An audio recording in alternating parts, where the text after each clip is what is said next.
जय हिंद दोस्तों, कैसे हैं आप सब। Class 12th electric charge and fields part 2। देखो पार्ट 1 पढ़ा दिया है।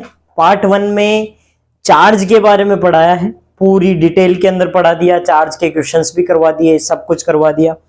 अगर नहीं पढ़ा हो तो पहले चार्ज पढ़ना, नहीं तो फिर क्या फ्लक्चुएशंस आएंगी कि वहां पे Q is equal to any quantization, है ना, सारी चीजें वहां पे करवाइए। ठीक है, अब यहां पे थोड़ा सा आगे इलोबरेट कर रहे हैं उस चीज को। ठीक है, देखो इधर अब अपन क्या करते हैं कि पार्ट 2 के अंदर अपन पढ़ेंगे कूलम्ब्स लॉ। कूलम्ब्स लॉ क्या बोलता है, देखो भाई, कूलम्ब्स लॉ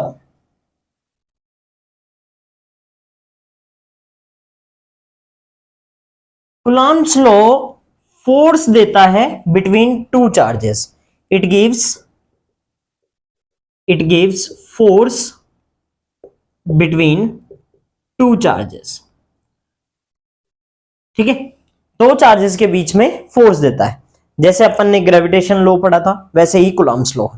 ठीक है, देखो क्या बोलता है ये लॉ कि अगर कोई दो चार्जेस Q1 और Q2 are separated by r distance from their centres. ठीक है, दो चार्ज हैं, उनको r डिस्टेंस से सेपरेट कर दिया। r डिस्टेंस से क्या कर दिया, सेपरेट कर दिया।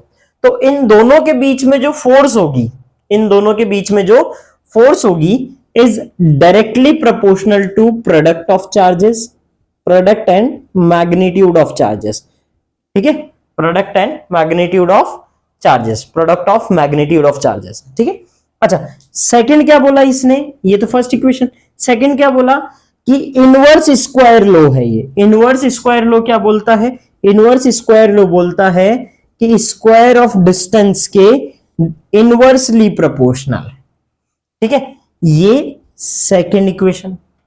From equation first and second, from equation first and second we get, हमको क्या मिलेगा भाई, force is directly proportional to product of magnitude of charges and inversely proportional to square of distance between them. ठीक है, ये याद रखना, definition आएगी है ना कूलम्ब्स लॉ की, तो ये डेफिनेशन तो याद रखना कि फोर्स डायरेक्टली प्रोपोर्शनल है product of magnitude of charges के और इनवर्सली प्रोपोर्शनल है square of distance between them. तो F इज इक्वल्स टू यहां पे आता है K, Q1 Q2 का magnitude divide by R square. Clear, where K क्या है, K क्या है, K है प्रोपोर्शनैलिटी कांस्टेंट, प्रोपोर्शनैलिटी कांस्टेंट है। अब ये जो प्रोपोर्शनैलिटी कांस्टेंट है, ठीक है, ये K, इसकी वैल्यू क्या है, K को रिप्रेजेंट, K को क्या बोलते हैं, 1/4 pi epsilon not for vacuum. किसके लिए है ये, वैक्यूम या फिर एयर के लिए भी यही है। ठीक है, 1/4 पाई एप्सिलॉन, K की वैल्यू है ये 1/4 पाई एप्सिलॉन नॉट। ठीक है, एप्सिलॉन क्या है, एप्सिलॉन, एप्सिलॉन क्या है, एप्सिलॉन देखो क्या है, प्रिमिटिविटी है। ये डिपेंड करती है मीडियम के ऊपर कि ये दोनों चार्जेस किस मीडियम में रखे हैं। अगर वैक्यूम में रखे हैं तो अलग केस होगा, और अगर किस में रखे हैं, वाटर में रखे हैं या किसी भी मीडियम के अंदर रखे हैं, तो फोर्स दोनों के बीच में अलग आएगी। ठीक है, तो K की वैल्यू भी चेंज होगी, एप्सिलॉन की वैल्यू भी चेंज होगी। एप्सिलॉन नॉट क्या है, permittivity of free space. Epsilon naught क्या है, permittivity of free space, free space, free space, या फिर इसको वैक्यूम बोल लो या फिर इसको एयर बोल लो। ठीक है, तो एप्सिलॉन क्या है, प्रिमिटिविटी, प्रिमिटिविटी है। ठीक है, अब देखो एप्सिलॉन नॉट की वैल्यू क्या होगी, ओहो एप्सिलॉन नॉट की वैल्यू क्या होगी, वैल्यू देखो, एप्सिलॉन नॉट की वैल्यू होती है 8.85 इंटू 10⁻⁻12, 8.85 इंटू 10⁻⁻12। इसकी SI यूनिट, ऐसा यूनिट तो निकालनी पड़ेगी भाई साहब, यहां से निकालनी पड़ेगी। पहले यूनिट तो देखो, यूनिट देखो पहले। फोर्स की यूनिट क्या होती है बताओ? फोर्स की यूनिट क्या होती है? न्यूटन। ठीक है। चार्ज की यूनिट क्या होती है? चार्ज की यूनिट कूलाम। डिस्टेंस की यूनिट क्या होती है? मीटर। तो देखो न्यूटन के कांस्टेंट है, ठीक है। Q1 Q2 तो coulomb square divide by metre का भी स्क्वायर होगा तो मीटर स्क्वायर। तो K की यूनिट क्या आई? K की एसआई यूनिट आ गई न्यूटन मीटर स्क्वायर पर coulomb square. SI unit of K, ये क्या है? एसआई यूनिट ऑफ K है, K की एसआई यूनिट। K की एसआई यूनिट आ गई। एप्सिलॉन की एसआई यूनिट निकालनी है। एप्सिलॉन नॉट की एसआई यूनिट क्या होगी? एप्सिलॉन नॉट की एसआई यूनिट होगी K का रेसिप्रोकल तो 1/K। होगा नहीं होगा? अच्छा सर 4 पाई कहां गया? 4 पाई ये लो भाई, 4 पाई। ठीक है, 4 पाई 4 पाई 4 पाई डिवाइड में ही आएगा। ओहो सॉरी सॉरी सॉरी सॉरी, 1/4 पाई के। 4 पाई तो कांस्टेंट है ना, कांस्टेंट है, कांस्टेंट की यूनिट नहीं होती। तो एप्सिलॉन नॉट की यूनिट क्या होगी? K का इनवर्स, K का इनवर्स 1/न्यूटन मीटर स्क्वायर पर कूलाम स्क्वायर। तो कूलाम ऊपर चला जाएगा, coulomb square upon newton metre square. तो ये क्या है? एसआई यूनिट है। किसकी? SI unit of epsilon. Epsilon की एसआई यूनिट है। क्लियर है? एसआई यूनिट एप्सिलॉन की क्या है? 8। अच्छा मैग्नीट्यूड क्या है? 8.85 इंटू 10⁻⁻12 एसआई यूनिट है। Coulomb square upon newton metre square. Coulomb square upon newton metre square. अच्छा फिर देखो एक और चीज, के की वैल्यू क्या होगी फॉर वैक्यूम? वैक्यूम के लिए के की वैल्यू क्या होगी? के की वैल्यू वैक्यूम के लिए होगी 9 इंटू 10⁹ न्यूटन मीटर स्क्वायर पर coulomb square. 9 into 10⁹ newton metre square पर कूलाम स्क्वायर। क्लियर? आ गया समझ में? देखो क्या बोलता है कि दो चार्जेस को r डिस्टेंस से सेपरेट करेंगे तो क्या होगा? फोर्स जो होगी वो product of magnitude of charges के directly proportional and distance between them के स्क्वायर के इनवर्सली प्रोपोर्शनल। ठीक है, इन दोनों के बीच में जो डिस्टेंस है उसके स्क्वायर के इनवर्सली प्रोपोर्शनल। इसको इनवर्स स्क्वायर लॉ भी बोलते हैं। क्या बोलते हैं? Inverse square law. ठीक है, दोनों इक्वेशन से F इज इक्वल्स टू क्या आया? K Q1 Q2 by R square. K constant है, प्रोपोर्शनलिटी कांस्टेंट। K की वैल्यू क्या होती है? 1/4 pi epsilon naught. Epsilon primitivity है। प्रिमिटिविटी किस पे डिपेंड करती है? मीडियम पे डिपेंड करती है। अभी एप्सिलॉन नॉट क्या है? Permittivity of free space. Free space या फिर वैक्यूम। ठीक है, वैक्यूम को अपन एयर भी बोलते हैं। ठीक है, वैक्यूम को एयर नहीं बोलते ना सर, गलत बोल। अरे नहीं भाई, जितना जैसे फोर्स वैक्यूम में लग रहा है उतना ही फोर्स किस में लगेगा? एयर में। लगभग लगभग सेम है, लगभग लगभग सेम है, क्योंकि एयर के जो पार्टिकल्स हैं वो फोर्स को अब्स्ट्रैक्ट नहीं करेंगे, और करेंगे तो इतना नहीं करेंगे। तो लगभग लगभग वैक्यूम में और एयर में सेम आएगा। फिर एप्सिलॉन नॉट की वैल्यू क्या है? 8.85 into 10⁻⁻12 SI unit coulomb square upon newton metre square.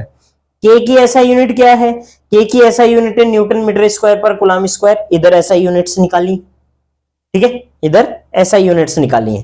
ठीक है, तो क्या है इसकी यूनिट? न्यूटन मीटर स्क्वायर पर कूलाम स्क्वायर। के की वैल्यू फॉर वैक्यूम क्या होती है? 9 इंटू 10⁹9। याद रहेगी? ठीक है, तो मेन फॉर्मूला यहां से क्या आया? F is equal to K Q1 Q2 by R square. F is equal to K Q1 Q2 by R square. ये याद रखना। ठीक है, दिख तो रहा है क्या? देखो भाई, दिख रहा है? हाँ दिख रहा है, बिल्कुल साफ दिख रहा है। आगे बात समझ में? मिटा दे। ठीक है, अब देखो भाई,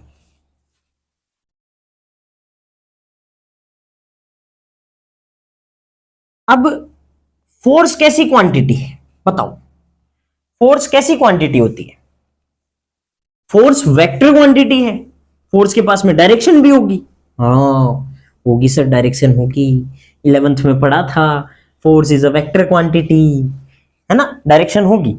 तो फोर्स के पास में क्या है, डायरेक्शन भी है। अब डायरेक्शन है तो इसका वेक्टर फॉर्म भी होगा, किसका, कूलम्ब्स लॉ का, ठीक है, वेक्टर फॉर्म भी होगा।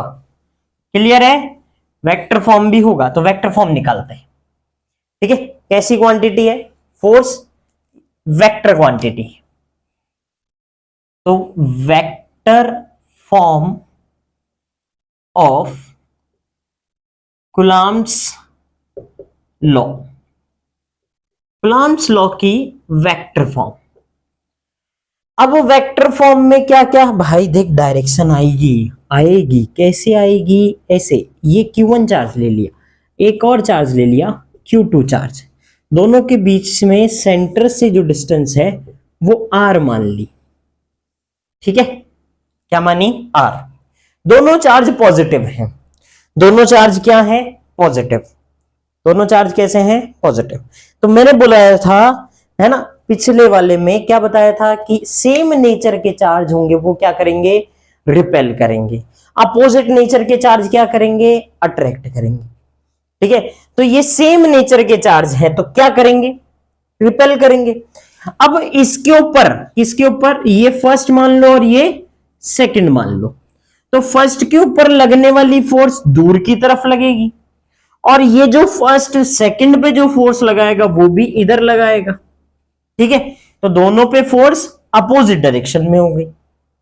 अब ये किस पे लग रही है फोर्स, ये वाली फोर्स किस पे लग रही है, फर्स्ट पे, तो F12 बोलेंगे, F12 ये क्या है, force on first due to second. ठीक है, फर्स्ट के ऊपर फोर्स सेकंड के थ्रू लगाई गई। क्लियर है, force on first due to second, यहां तक तो क्लियर है। चलो भाई एक चीज और देखो, यहां पे डिस्टेंस कैसी, यानी ये क्या है, शॉर्टेस्ट डिस्टेंस है, डिस्प्लेसमेंट बोलेंगे तो डिस्प्लेसमेंट कैसी क्वांटिटी है, वेक्टर क्वांटिटी है। फोर्स कैसी क्वांटिटी है, वेक्टर क्वांटिटी है। फोर्स कैसी क्वांटिटी है, वेक्टर क्वांटिटी है भाई, है ना। और डिस्प्लेसमेंट कैसी क्वांटिटी है, वेक्टर क्वांटिटी है। डिस्प्लेसमेंट कैसी क्वांटिटी है, ये भी वेक्टर क्वांटिटी है। चलो दोनों ही वेक्टर क्वांटिटी है तो दोनों के पास ही डायरेक्शन होगी, होगी नहीं होगी, होगी। ठीक है, अब देखो यहां वाली डिस्प्लेसमेंट सेकंड से फर्स्ट में जा रहे हैं अपन, कहां से कहां में जा रहे हैं, सेकंड से फर्स्ट में, तो ये F12 वेक्टर और F21 वेक्टर। ठीक है, ये सेकंड से फर्स्ट और ये फर्स्ट से सेकंड। इधर जाने वाली डायरेक्शन क्या होगी, फर्स्ट से हम कहां जा रहे हैं, सेकंड में, इधर जाने वाली डायरेक्शन क्या होगी, सेकंड से फर्स्ट में। क्लियर, चलो F12 वेक्टर को तो अपन ने क्या बोला, force on first due to second.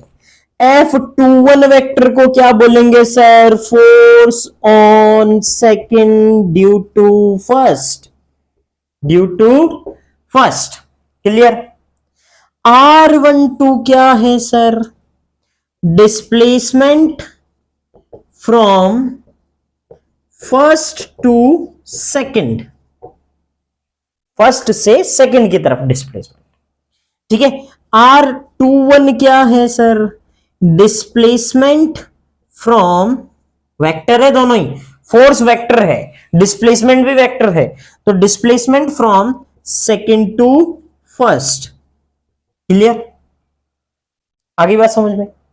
अब देखो फोर्स हमको पता है कि फोर्स के Q1 Q2 दोनों का मैग्नीट्यूड बाय R स्क्वायर होता है नहीं होता है, यही पढ़ा था अभी कूलम्ब्स लॉ में। ठीक है, वेक्टर फॉर्म है तो वेक्टर फॉर्म में तो सर कैप भी आएगा, एन कैप देते हैं डायरेक्शन को। ठीक है, तो force on first due to second निकालते हैं, पहले ये निकाल लें, force on first due to second, तो के Q1 का मैग्नीट्यूड Q2 का magnitude divide by R square. ठीक है, अच्छा सर डिस्प्लेसमेंट कहां से कहां लेंगे? देखो क्या हो रहा है, force on first due to second, तो कहां से लगी है फोर्स? सेकंड से फर्स्ट में, तो अपन कहां से कहां आए हैं? सेकंड से फर्स्ट में, और सेकंड से फर्स्ट की डायरेक्शन किधर है? इधर है भाई। सेकंड से फर्स्ट की डायरेक्शन फोर्स की डायरेक्शन में ही है, तो मतलब जिधर फोर्स की डायरेक्शन उधर ही सेकंड से फर्स्ट की डायरेक्शन, तो R21 का कैप। ठीक है, अच्छा सर यहां पे क्या लेंगे? यहां पे मैग्नीट्यूड लेंगे, R21 वेक्टर का मैग्नीट्यूड और उसका स्क्वायर। R21 वेक्टर का मैग्नीट्यूड और उसका स्क्वायर। सर 1 2 2 1 समझ में नहीं आ रहा, तो या तो ये फिक्स कर लो कि force on first due to second है, तो डिस्प्लेसमेंट सेकंड से फर्स्ट में लेंगे। ठीक है, F12 है तो 21 लेंगे R। ठीक है, या तो ऐसे याद रखो, या फिर कंसेप्ट सीखो, और मेन कंसेप्ट है, कंसेप्ट सीख जाओगे तो कहीं पे कुछ भी नहीं होगा भाई साहब, नहीं भूलोगे चीजों को। पर अगर कंसेप्ट ढीले रह गए, कंसेप्ट बिगड़ गए, तो फिर खेल खत्म है, फिजिक्स सही। ठीक है, तो देखो यहां पे देखो क्या होगा, force on first due to second, first पे फोर्स लग रही है, सेकंड लगा रहा है, सेकंड फोर्स लगा रहा है, इधर मार रहा है। अब फोर्स लगा रहा है तो ये डिस्प्लेसमेंट कहां से कहां हो रही? सेकंड से फर्स्ट में हो रही है ना, तो सेकंड से फर्स्ट की डायरेक्शन R21 वेक्टर की डायरेक्शन भी फोर्स की डायरेक्शन में ही है, तो फोर्स की डायरेक्शन इधर, R21 वेक्टर की डायरेक्शन इधर। ठीक है, R12 वेक्टर की डायरेक्शन F21 के डायरेक्शन में। तो देखो यहां पे इसको और कैसे लिख सकते हैं? देखो और ऐसे भी लिख सकते हैं, F12 vector is equals to K Q1 का मैग्नीट्यूड, Q2 का magnitude divide bye R21 vector के मैग्नीट्यूड का स्क्वायर। ये तो क्लियर है। आर कैप, आर कैप क्या होता है? देखो इधर बता देता हूं, आर कैप या ए कैप। ए कैप क्या होता है? A vector upon magnitude of A vector, यही होता है। तो R21 का कैप है, तो R21 vector upon R21 vector का मैग्नीट्यूड लिख सकते हैं। तो F12 vector is equals to K Q1, हो सर क्या ही कर रहे हो, Q1 वेक्टर का, सॉरी Q1 कहां से वेक्टर हो गया, Q1 का मैग्नीट्यूड, Q2 का magnitude divide bye R21 vector के मैग्नीट्यूड का क्यूब। कितना हो जाएगा भाई? स्क्वायर और 1 क्यूब हो जाएगा, और R21 वेक्टर। क्लियर है? F21 आ गया। ऐसे ही F121 आ गया, सॉरी F12 आया, F21 निकालते हैं। F21 के Q1 Q2 by R square, तो K Q1 Q2 by R square, यही होगा। पर R कहां से कहां होगा इसका? R यहां से यहां नहीं होगा, फर्स्ट से सेकंड, क्योंकि कौन लगा रहा है? Force on second due to first. Second पे फोर्स लग रहा है किसकी वजह से? फर्स्ट की वजह से, तो इधर लग रहा है ना, इसके ऊपर ये ऐसे फेंक रहा है उधर की तरफ, तो यहां से यहां चले हम डिस्प्लेसमेंट पे। ठीक है, तो यहां पे क्या आएगा? तो यहां पे आएगा R12 वेक्टर के मैग्नीट्यूड का स्क्वायर और R12 कैप। तो F21 वेक्टर को क्या लिखेंगे? के Q1 का मैग्नीट्यूड, Q2 का magnitude divide bye R12 vector के मैग्नीट्यूड का स्क्वायर। R कैप को यहां से देखो तो R vector upon magnitude of R vector. ठीक है, तो और क्या हो जाएगा? F21 के Q1 Q2 divide bye R12 vector के मैग्नीट्यूड का क्यूब और R12 वेक्टर। या तो देखो दोनों ही चीजें याद रखो, या तो ऐसे लिखेंगे या फिर ऐसे लिखेंगे। जब ऐसे लिखेंगे तो R का डिनोमिनेटर में क्यूब आएगा, यहां पे स्क्वायर आएगा। Clear?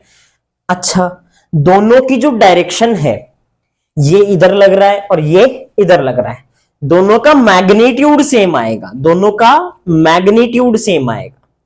Force on first due to second और force on second due to first, दोनों पे जो फोर्स लग रही है उसका मैग्नीट्यूड तो सेम, बट डायरेक्शन अपोजिट। तो वेक्टर फॉर्म में और कैसे लिखेंगे sir? F12 vector is equals to F21 vector, पर डायरेक्शन अपोजिट है तो माइनस का साइन, डायरेक्शन अपोजिट है तो माइनस का साइन। क्लियर? डायरेक्शन अगर अपोजिट होगी तो माइनस का साइन। क्लियर है? अगर मैग्नीट्यूड की बात करें तो सर F12 वेक्टर का magnitude is equal to F21 vector का मैग्नीट्यूड, कोई माइनस का साइन नहीं, कोई प्लस का साइन। ठीक है, मैग्नीट्यूड ले रहे हैं खाली, क्या ले रहे हैं? इसका मैग्नीट्यूड, प्लस का साइन तो होगा, है ना, प्लस ही होगा। दोनों की वैल्यूज यानी दोनों के मैग्नीट्यूड सेम होंगे, दोनों के मैग्नीट्यूड सेम होंगे, मतलब एक्शन रिएक्शन है, मैं इस बोर्ड पे जितना फोर्स लगाऊंगा उतना ही ये बोर्ड मेरे ऊपर फोर्स लगाएगा। क्लियर? एक्शन रिएक्शन फॉलो कर रहा है। क्या फॉलो कर रहा है? Action reaction. देख लो एक बार फटाफट, देखो क्या क्या हुआ यहां पे। ये Q1 चार्ज था, इसके ऊपर फोर्स लगी, ये Q2 चार्ज था, इसके ऊपर फोर्स लगी, दोनों सेम नेचर के थे इसलिए रिपल्सिव फोर्स है। कैसी फोर्स है? Repulsive force. अब इसके ऊपर इधर लगेगी ये फोर्स और इसके ऊपर इधर लगेगी फोर्स। अब इसके ऊपर लगाने वाला कौन? सेकंड। तो force on first due to second, F21 क्या है? F12 क्या है? Force on first due to second, first के ऊपर लगने वाली फोर्स सेकंड की वजह से। F21 क्या है? Force on second due to first. ठीक है, R12 क्या है? Displacement from first to second, और R21 क्या है? Displacement from second to first. Clear? F is equal to K Q1 Q2 by R square, ये अपन ने अभी कूलम्ब्स लॉ में पढ़ा, कूलम्ब्स लॉ यही बोलता है, F is equal to K Q1 Q2 by R square बोलता है। तो F12 vector is equal to K Q1 Q2 by R square होगा। और R कहां से कहां? जब वन फर्स्ट पे फोर्स देख रहे हैं सेकंड के थ्रू, तो कहां से कहां चले हम? सेकंड से फर्स्ट में चले, तो सेकंड से फर्स्ट की डायरेक्शन किधर है? जिधर फोर्स की डायरेक्शन है। ठीक है, तो R21 वेक्टर के मैग्नीट्यूड का स्क्वायर। ठीक है, फिर ऊपर R21 का कैप। या तो आप ऐसे लिखो तो भी करेक्ट है बेटा, ऐसे लिखोगे तो भी करेक्ट है, ऐसे लिखोगे तो भी करेक्ट है, कोई फर्क नहीं पड़ रहा। सिर्फ ये याद रखना कि ए कैप क्या होता है? A vector upon magnitude of A vector. दोनों फोर्सेस F12 और F21 सेम आएगी, मैग्नीट्यूड में डायरेक्शन अपोजिट होगी, इसलिए वेक्टर फॉर्म में तो माइनस आएगा और मैग्नीट्यूड की बात करें तो प्लस ही आएगा। क्लियर है? दोनों सेम होगी। अच्छा, एक इंपॉर्टेंट चीज यहीं पे देख लो भाई, Q1 Q2 का प्रोडक्ट अगर ग्रेटर देन 0 आएगा तो फोर्स कैसी होगी? फोर्स रिपल्सिव होगी, रिपल्सिव इन नेचर। कैसी होगी भाई? फोर्स रिपल्सिव होगी। और अगर Q1 Q2 का प्रोडक्ट लेस देन 0 आएगा तो फोर्स कैसी होगी? Attractive, attractive in nature. ठीक है, नेचर में कैसी होगी? अट्रैक्टिव होगी। क्लियर है? आ गया समझ में? आया क्या भाई? आया नहीं आया? आ गया। देखो फोर्स कैसी होगी Q1 Q2 का प्रोडक्ट, मतलब दोनों या तो पॉजिटिव, दोनों या फिर नेगेटिव। तो जब दोनों का प्रोडक्ट करेंगे तो ग्रेटर देन 0 ही आएगा, दोनों नेगेटिव को प्रोडक्ट करेंगे, दोनों पॉजिटिव को प्रोडक्ट करेंगे तो पॉजिटिव ही आता है, तो ग्रेटर देन 0 आएगा। तो फोर्स कैसी होगी? रिपल्सिव होगी। लेस देन 0 आएगा तो फोर्स कैसी होगी? अट्रैक्टिव होगी। क्लियर है? उतार लो एक बार फटाफट। ठीक है, देख लो, हो गया? मिटा दे, मिटा दे। ओके ओके भाई, अब इस पे क्वेश्चन करते हैं, कूलम्ब्स लॉ के ऊपर क्वेश्चन करते हैं।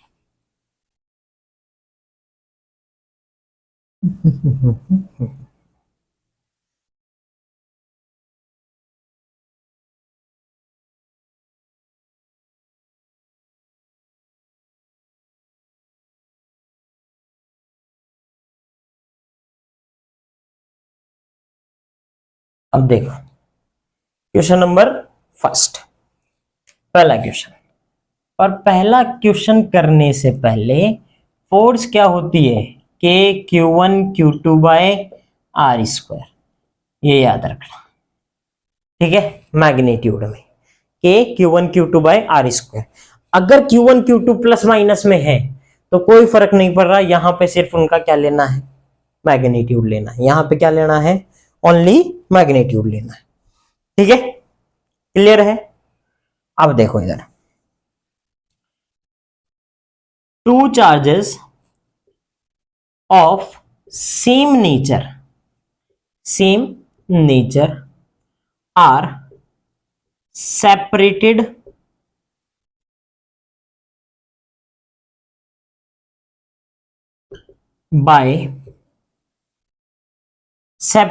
by a distance, a particular distance, कितनी, 5 एंगस्ट्रॉम, ठीक है, 5 एंगस्ट्रॉम से। They have repulsive force between F is equals to, कितना दे रखा है, 6.5 मतलब 3.7 इंटू 10 की पावर -9 न्यूटन, इतनी फोर्स दे दी। अरे बाबा, अरे बाबा, इतनी फोर्स दे दी है, आप क्लियर, इतनी फोर्स दे दी है। इसमें पूछा क्या है, पहला पूछा है find the magnitude of charge,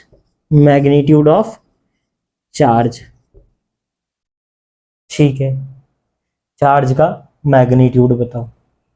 दूसरा, सेकंड, फाइंड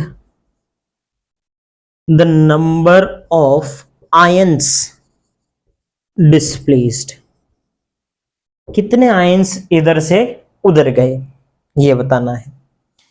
तीसरा, कंपेयर इलेक्ट्रोस्टैटिक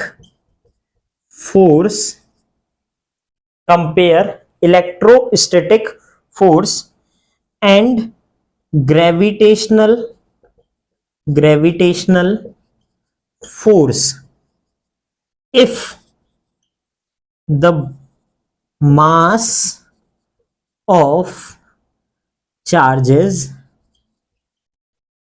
is 0.5 kg। अगर चार्जेस का मास क्या दे रखा है, 0.5 kg, तो कंपेयर करो इलेक्ट्रोस्टैटिक फोर्स को ग्रेविटेशनल फोर्स के साथ में, कि भाई कौन सी फोर्स बड़ी आएगी, कौन सी फोर्स छोटी आएगी, ये बताना है, ठीक है। फिर आगे बात समझ में यहां तक। फोर्थ इधर लिख दूं, नीचे दिखेगा नहीं, और फिर सॉल्यूशन कहां करेंगे, इधर ही लिखते हैं। फोर्थ देखो क्या बोला है, find force if charges are double and distance between them get halved,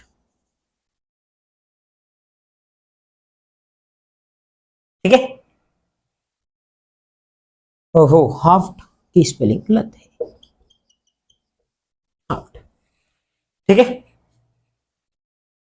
अगर डिस्टेंस हाफ हो जाए तो बताओ, डिस्टेंस हाफ हो जाए, चार्ज क्या हो जाए, डबल हो जाए, तो बताओ फोर्स क्या है। फिफ्थ, देखो दिख रहा है क्या, दिख तो रहा है, फिफ्थ भी लिख दिया जाएगा। चलो लिख देते हैं, इधर ही लिख देते हैं फिफ्थ को भी। Find the force if this system is placed in water of dielectric constant. अच्छा ये कंसेप्ट तो मैंने पढ़ाया नहीं है तो फिर रोक दो, 4 ही करते हैं, रोक देते हैं, सिर्फ 4 ही करते हैं, ठीक है। अब ये देखो, लगाओ, खुद से लगाओ, देखिए एक बार कोशिश करो, नहीं लगता तो मैं करवा ही रहा हूं। देखो क्या है, दो चार्जेस हैं, सेम नेचर के हैं, आर सेपरेटेड, सेम मैग्नीट्यूड के भी हैं, same nature and magnitude, same magnitude and nature, ठीक है। इनको सेपरेट किया गया, जैसे मान लो Q और दूसरा भी Q, इन दोनों को सेपरेट किया गया कितनी डिस्टेंस से, R डिस्टेंस से, और R की वैल्यू कितनी है, R की वैल्यू है 5 एंगस्ट्रॉम, 5 एंगस्ट्रॉम, ठीक है। 5 एंगस्ट्रॉम को क्या लिखते हैं भाई, 5 इंटू 10 की पावर -10 मीटर्स, क्लियर है। अच्छा फिर क्या पूछा है, अगर इनके बीच में they have repulsive force between F is equals to, between them F is equals to 3.7 into 10 की पावर, फोर्स कितनी लगी है, 3.7 इंटू 10 की पावर -9 न्यूटन। अगर इतनी फोर्स लगी है तो क्या निकालना है, find the magnitude of charge, मतलब Q की वैल्यू निकालनी है। दूसरा find the number of ions displace, मतलब N निकालना है, ठीक है, क्लियर है। तीसरा कंपेयर, मतलब FE और FG को कंपेयर करना है ना। और फिर उसके बाद में फोर्थ क्या, चार्ज डबल हो जाए और डिस्टेंस क्या हो जाए, हाफ हो जाए, चार्ज डबल हो जाए और डिस्टेंस क्या हो जाए, हाफ हो जाए, तो उस टाइम पे फोर्स कितनी लगेगी, देखो पहले चार्ज का मैग्नीट्यूड निकालते हैं, तो फोर्स की वैल्यू क्या है, K Q1 Q2 by R square, और एयर में ही है, तो F is equals to 3.7 into 10 की पावर -9 दे रखा है न्यूटन। K की वैल्यू 9 इंटू 10 की पावर 9 इंटू 10 की पावर 9। Q1 Q2 निकालना है, सेम है इसलिए मैंने Q स्क्वायर कर दिया,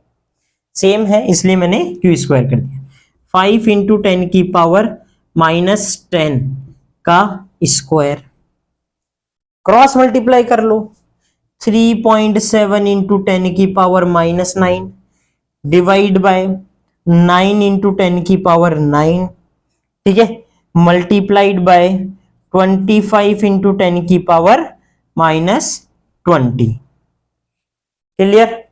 ये आएगा Q स्क्वायर, ठीक है, यही आएगा Q स्क्वायर। 10 की पावर कितनी हो जाएगी, 9 टू 18 और 38, 10 की पावर कितनी हो जाएगी, -38, क्लियर है। आगे बात समझ में। 25 इंटू 3.7 कर लो, 25 इंटू 3.7, 25 इंटू 3.7 डिवाइड बाय 9, तो 9 से डिवाइड करो पहले 25 को, सिंपली 9 से डिवाइड कर लो, ठीक है। तो 9 टू 18, 2 पॉइंट, फिर कितना बचेगा 6, 9 6 जा 54, 9 6 जा 54, तो 2.6 इंटू 3.7 इंटू 10 की power -38 is equal to Q square. 2.6 और 3.7 को मल्टीप्लाई करोगे तो कितना आएगा, 26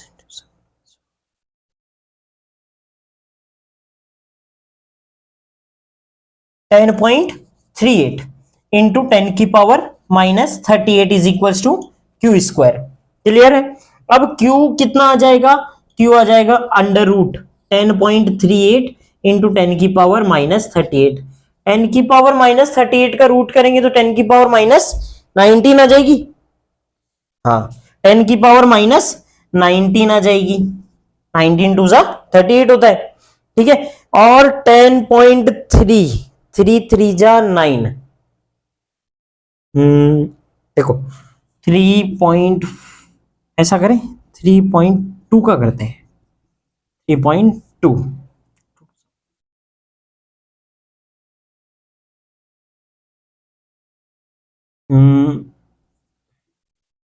64 और ये हो गया अपना 100 10.24, 10.24 10.38, हाँ अप्रोक्स 3.2 या 3.3 के अप्रोक्स आएगा।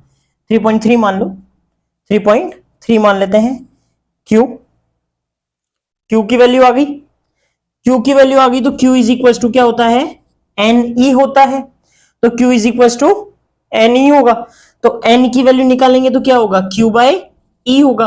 तो N is equal to Q की वैल्यू 3.3 इंटू 10 की power minus 19 divide by 1.6 into 10 की पावर माइनस 19 गुलाम। ये कैंसिल आउट होगा, हो जाएगा, और ये अप्रोक्स 2 आ जाएगा, अप्रोक्स 2। तो कितने नंबर ऑफ आयंस डिस्प्लेस हुए ये भी निकल गया। पहला तो चार्ज निकल गया, क्या चार्ज, ये रहा कूलाम में। दूसरा नंबर ऑफ आयंस डिस्प्लेस हुए वो भी निकल गया। 2 आयंस क्या हुए हैं, डिस्प्लेस हुए हैं, अप्रोक्सीमेटली 2 आयंस क्या हुए हैं, डिस्प्लेस हुए हैं। क्लियर है, ठीक है। फोर्स कितना था, फोर्स था ये रहा, फोर्स था 3.7 इंटू 10 की पावर माइनस 9 न्यूटन। क्लियर है, एक बार देख लो इसको फटाफट, फिर आगे थर्ड करते हैं। मिटा दे, ठीक है, देखो यहां तक ही मिटाते हैं, ज्यादा नहीं। अब देखो थर्ड केस क्या होगा इसका। थर्ड केस में बोला है कि कंपेयर करो इलेक्ट्रोस्टैटिक फोर्स और ग्रेविटेशनल फोर्स को। तो इलेक्ट्रोस्टैटिक फोर्स तो दे रखी है अपन को, गिवन है। ग्रेविटेशनल फोर्स एफ जी निकालते हैं, K G m1 m2 by G m1 m2 by R square, यही होगा। आर कितना दे रखा है 5, m1 m2 की वैल्यू क्या है 0.5, कहां पे गई भाई 0.5 kg, ये रही 0.5 kg। तो 6.6 इंटू 10 की पावर कितनी है माइनस 12 माइनस 11, ठीक है। फिर m1 m2 0.5 into 0.5 divide by R square यानी 5 इंटू 5 इंटू 10 की पावर कितनी हो जाएगी बेटा -10, -10 का स्क्वायर करेंगे तो -20। क्लियर है। अब देखो पॉइंट हटाएंगे तो नीचे 10 और एक और 10 आ गया, 5 से 5 कैंसिल आउट, एक 5 से ये 5 भी कैंसिल आउट। क्लियर, 6.67, 6.6 ही लिख लो, इंटू 10 की पावर -11 इंटू 10 की पावर -18 हो जाएगी, सॉरी प्लस का 18 हो जाएगी, ऊपर जाएगी तो प्लस का 18 हो गया। 18 माइनस 11 कितना होता है 6.6 इंटू 10 की पावर कितनी हो जाएगी, 18 माइनस 11 कितना होगा, अरे चंपू 7, कितना होगा 7। तो ये आ गई आपकी ग्रेविटेशनल फोर्स न्यूटन में, ये रही आपकी इलेक्ट्रोस्टैटिक फोर्स।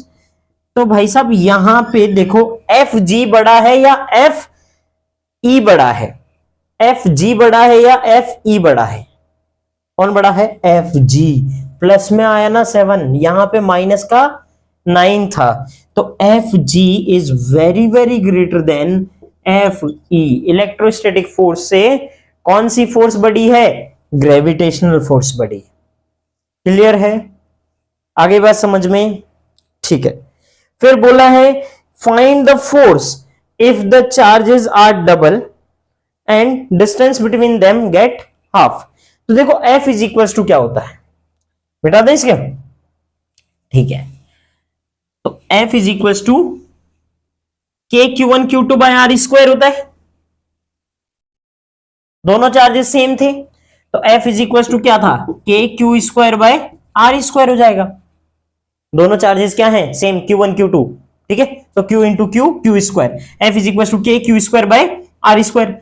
अगर क्या कर दे चार्ज को डबल, तो मतलब एफ डैश क्या आएगा के 2Q into 2Q by radius को क्या करना है, मतलब दोनों के बीच में डिस्टेंस है उसको क्या करना है, हाफ करना है, तो हाफ का स्क्वायर। ठीक है, तो कितना हो जाएगा, एफ डैश आ जाएगा k into 4q² divide by R square by 4। 4 ऊपर चला जाएगा, 4 4 जा 16, तो F dash is equal to 16k⁴ by R square. मतलब एफ डैश क्या हो गया, इज 16 टाइम ऑफ एफ, मतलब जो पहले फोर्स थी उससे कितना मल्टीप्लीकेशन बढ़ गया, 16 टाइम्स बढ़ गया। ठीक है, कितने गुना बढ़ गया, इसको 16 से मल्टीप्लाई कर लेंगे, आंसर आ जाएगा, इतने गुना बढ़ गया, 16 गुना बढ़ गया है फोर्स। क्लियर है, 16 गुना क्या हो गया, फोर्स बढ़ गया। आ गया समझ में, आ गया, ठीक है, मिटा दे, मिटा दे, ठीक है भाई।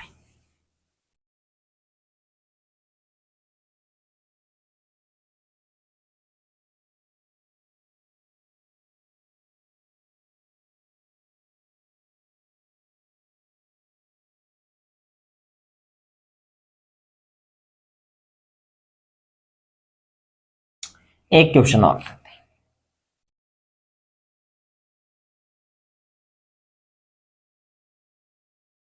देखो इसमें क्या होगा, नेक्स्ट क्वेश्चन नंबर 2।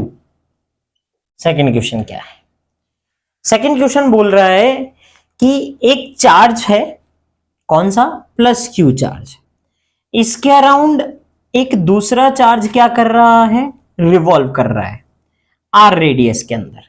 उस चार्ज की वैल्यू क्या है, -q1। ठीक है, देखो यहां पे प्लस क्यू चार्ज है, इसके अराउंड एक चार्ज क्या कर रहा है, रिवॉल्व कर रहा है in a circular path of radius R. कौन सा, यहां पे प्लस Q1 है, सॉरी Q1, हाँ प्लस Q1 ले लो, और इधर ले लो Q2 माइनस का। ठीक है, आर डिस्टेंस पे क्या कर रहा है, रिवॉल्व कर रहा है।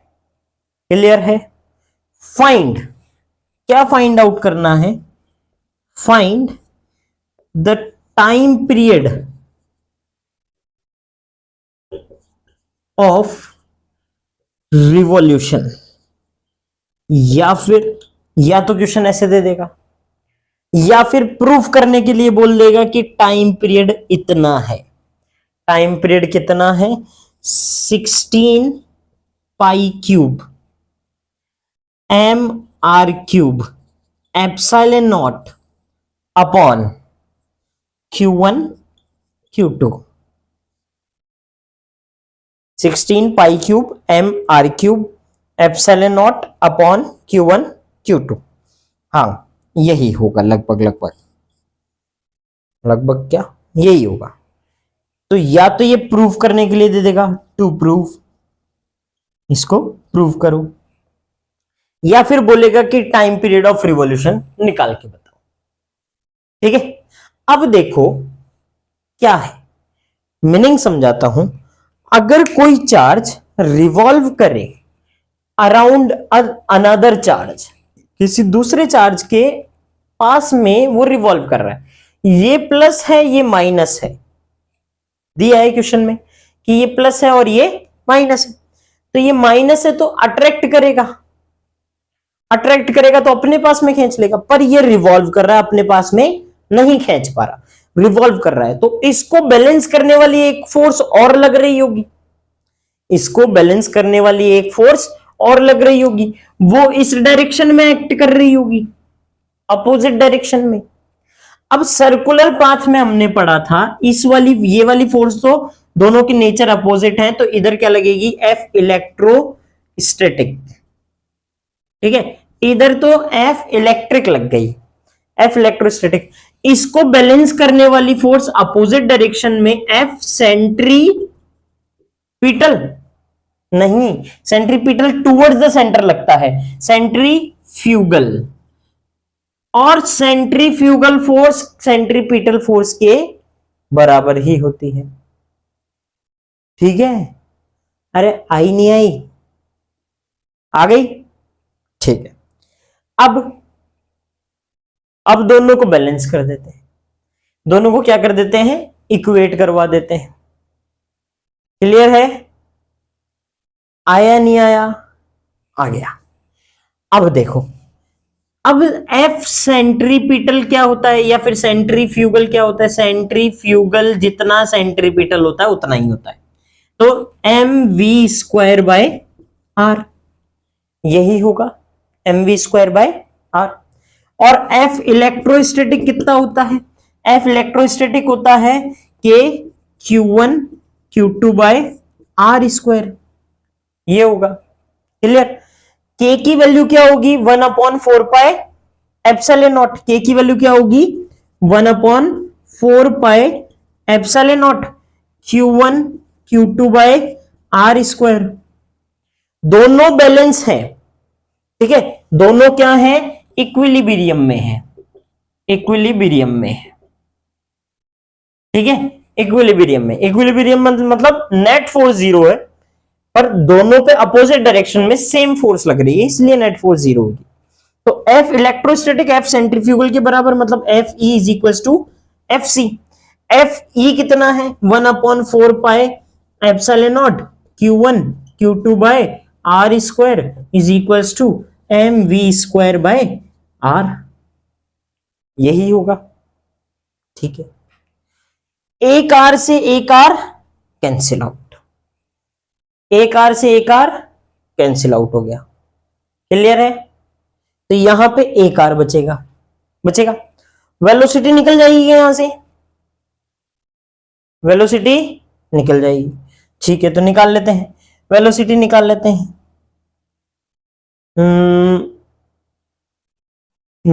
निकाल लेते हैं velocity.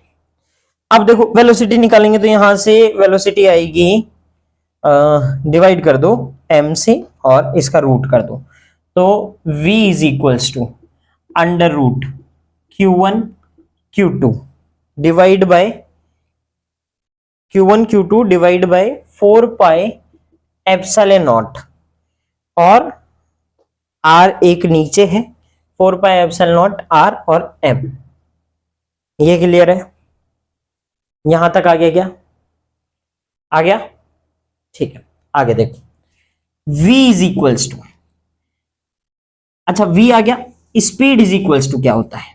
Speed is equals to distance upon time.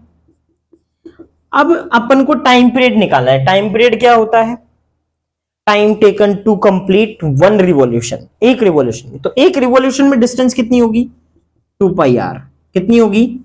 2 pi R divide by capital T is equal to V. तो टी इज इक्वल टू कितना होगा? 2 पाई आर बाय वी, यही होगा। तो T is equal to 2 pi R, V की value कितनी है? Under root Q1 Q2 upon 4 pi epsilon naught R, 4 pi epsilon naught R M, इतना ही है।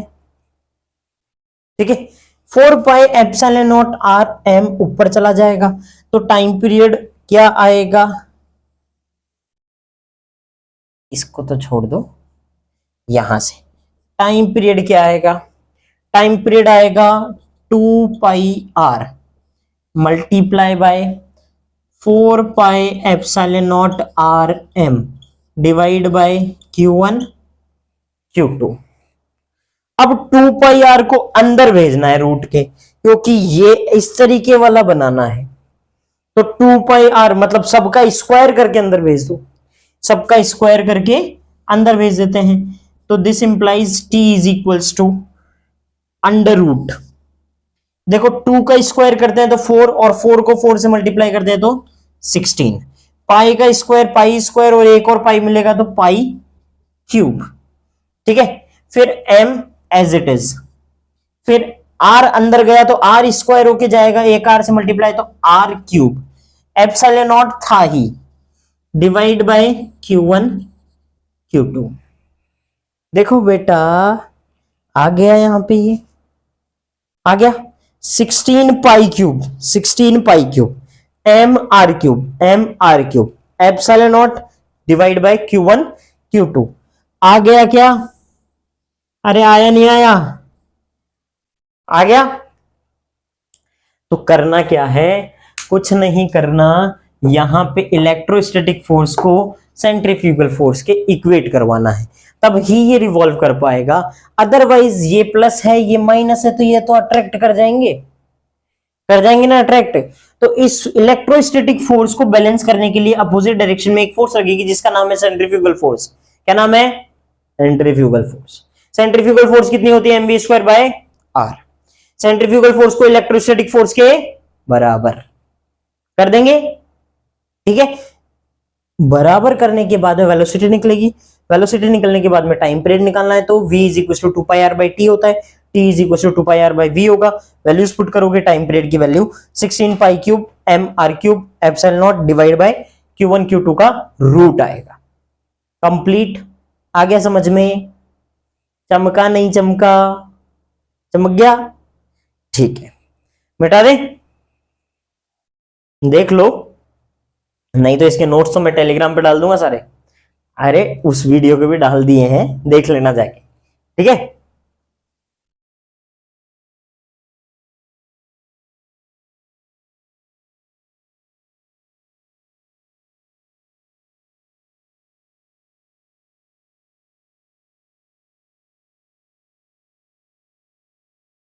ओ भाई,